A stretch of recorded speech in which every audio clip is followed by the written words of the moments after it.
I need to tell you about the craziest story that I think I've heard in the past 7 months. And this didn't occur during the past 7 months, it occurred back in 2019. A new New York Times investigation has uncovered that the Trump administration, during the first Trump term, sent a Navy SEAL team into North Korea to try to bug Kim Jong un's communications during nuclear talks between the United States and North Korea in order to get an upper hand in the negotiations. Now, if that wasn't crazy enough, the mission was a disaster. The mission was a disaster. The SEAL team was approaching the North Korean coast when a boat appeared out of the darkness. Unbeknownst to them, this boat contained innocent civilians, fishermen. It was a fishing boat. And while the Navy SEALs opened fire, killing everyone on that boat, killing every single civilian on that boat. The Navy SEAL team then retracted, left the North Korean coast, and was never able to bug communications between the United States and North Korea, between Kim Jong un and his advisors. Meanwhile, Congress was never notified. Senior leaders in Congress, who was supposed to be notified when you take an action like this as President of the United States, were never told that the Navy SEALs were deployed, were never told that this mission was a disastrous mission that didn't have a good outcome for the United States' interests, and were never told until today. Today we learned that this mission was real, that this mission was botched, and that the President of the United States sent a SEAL team to try to go bug the North Korean leaders' communications, and instead resulted in the SEAL team opening fire and killing several North Korean innocent fishermen. And today, when asked whether or not this story was real, Donald Trump said, "I don't know anything about it." It's clear that Donald Trump just doesn't want to talk about a highly classified mission that went wrong. Donald Trump, it failed under his first administration, and he doesn't want the public to know about it. But this is real, and this New York Times story is a bombshell. Now, before I continue, the White House and others don't want me reporting on stories like these. They don't want me amplifying them. Well, I'm not going to stop. So make sure to subscribe to support my work or send a one-time donation via Venmo to Aaron-Parnas. Now, speaking about a story that the Trump Justice Department does not want me talking about, that's the Epstein files.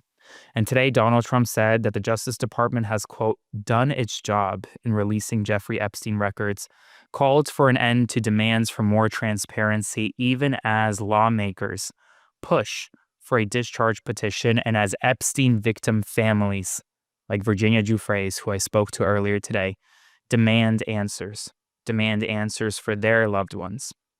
Because right now, the stories of the survivors cannot be forgotten, especially as the Trump administration tries to flood the zone with information to distract you from the real stories. Over 100,000 files remain unreleased or heavily redacted. It's time to release the damn files.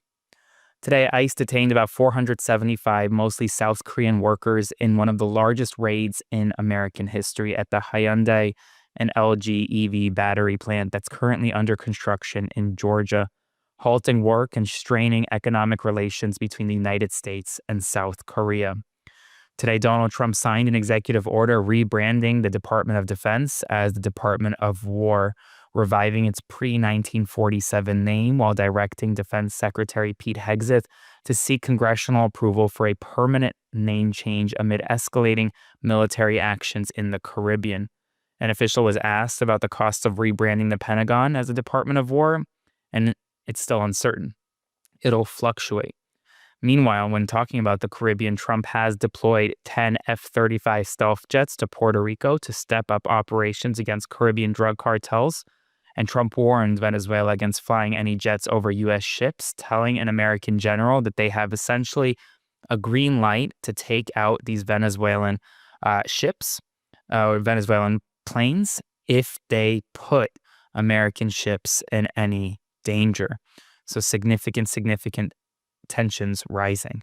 Attorney General Chris Mays today told me that she plans to continue pursuing criminal charges against Trump allies related to the Arizona false elector scheme.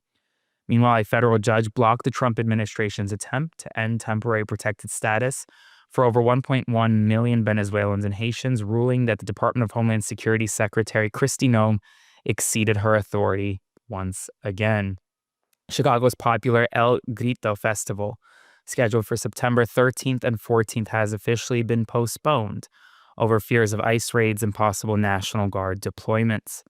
Today, Trump criticized the European Union's $3.46 billion antitrust fine on Google and threatened a broader trade probe against the bloc, essentially threatening a trade war between the European Union and the United States once again.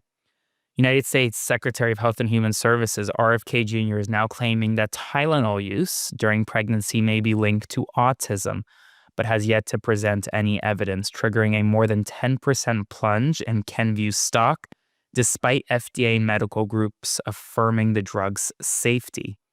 Georgia will become the 8th state to send the National Guard troops to Washington, D.C. in support of Trump's federal law enforcement operation as the city continues to sue the administration.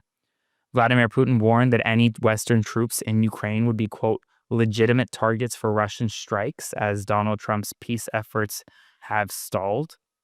Terrible job numbers came out this morning. I'm not sure if you saw, but the United States economy added just 22,000 jobs in the month of August. In total, over the past 3 months, June, July, and August, the United States has added only 1,000 new jobs because of a revision that showed that the United States actually lost 13,000 jobs back in July.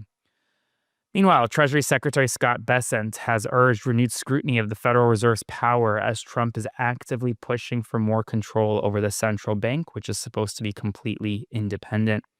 The Trump administration is trying to restrict foreign delegations for the upcoming UN Assembly, including a proposal to bar Iranian diplomats from shopping at Costco and Sam's Club, while also considering limits on Brazil, Sudan, and Zimbabwe. Tesla has unveiled a record-breaking incentive plan that could grant Elon Musk a $1 trillion pay package, making him the first trillionaire in the entire world. And then Anthropic has agreed to pay a $1.5 billion fine to settle a massive class action lawsuit from authors who claim that their books were pirated to actually train its AI Claude, marking the largest publicly reported copyright recovery in history and the first major settlement in a wave of AI copyright claims. Thank you all for your support. On a personal note, I love doing this work and I'm not going to stop. I'm not going to stop no matter how much folks who are higher up, folks in power want me to, because these questions need to be asked. These stories need to be reported. So make sure to subscribe to support, and I'll see you very soon. Hey folks, Aaron Parnas here. Thank you so much for watching The Parnas Perspective. Please consider subscribing to support our work as we grow this independent news media entity into something that rivals mainstream every single day. Thanks so much, and I'll see you soon.